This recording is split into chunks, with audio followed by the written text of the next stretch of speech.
कि आज एनटीए ने खुद माननीय सुप्रीम कोर्ट के सामने माना कि जो उन्होंने ग्रेस नंबर दिए थे उससे बच्चों में डिससेटिस्फैक्शन हुआ, बच्चे प्रोटेस्ट पे आए और कहीं ना कहीं उन्होंने माना कि पहले कभी ऐसा नहीं है, पहली बार किया है, तो उन्होंने माना कि इसको हम हटा देते हैं ग्रेस नंबर को। हमारी 7 दिन से ये लड़ाई चल रही थी कि पहली बार आपने कैसे ग्रेस नंबर दे दिए, किस बेसिस पे आपने सोच लिया, बिना किसी को इन्फॉर्म किए, और आपने जब रिजल्ट आया तो बताया नहीं।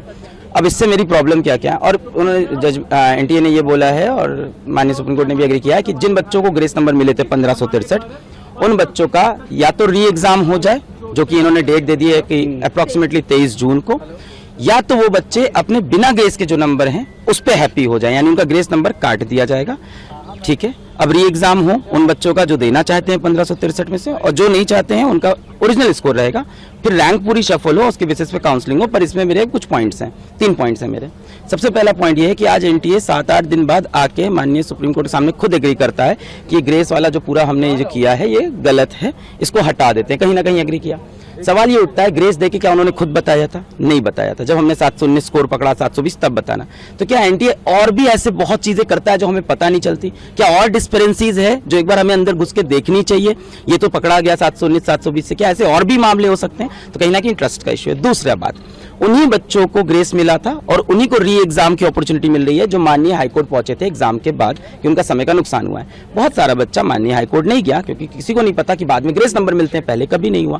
और 18 साल के बच्चे को नहीं पता है कि मुझे पेपर लिखने के बाद अब हाईकोर्ट जाना होता है। तो मुझे लगता है यहाँ पे राइट टू इक्वालिटी का वायलेशन है। तीसरी बात, पेपर लीक का जो मुद्दा है वो ओपन है, उस पर सुनवाई होती रहेगी।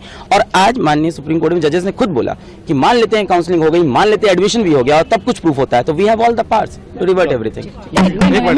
आज एनटीए ने खुद माननीय सुप्रीम कोर्ट के सामने माना कि जो उन्होंने ग्रेस नंबर दिए थे उससे बच्चों में डिससेटिस्फैक्शन हुआ, बच्चे प्रोटेस्ट पे आए और कहीं ना कहीं उन्होंने माना कि पहले कभी ऐसा नहीं है, पहली बार किया है, तो उन्होंने माना कि इसको हम हटा देते हैं ग्रेस नंबर को। हमारी 7 दिन से ये लड़ाई चल रही थी कि पहली बार आपने कैसे ग्रेस नंबर दे दिए, किस बेसिस पे आपने सोच लिया, बिना किसी को इन्फॉर्म किए, और आपने जब रिजल्ट आया तो बताया नहीं।